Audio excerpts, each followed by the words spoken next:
Guten Morgen Leute, vor mir liegt das CMF Phone 2 Pro und ich zeige euch, wie ihr Ladegeräusche und Vibrationen aktiviert.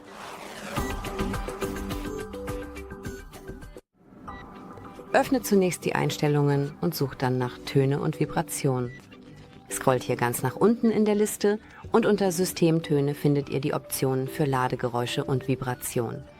Markiert diese einfach und ab sofort hört ihr jedes Mal, wenn ihr das Ladegerät anschließt, einen Ton und spürt auch eine kleine Vibration. Das war's schon. Danke fürs Zuschauen. Bitte abonniert unseren Kanal und gebt uns einen Daumen nach oben.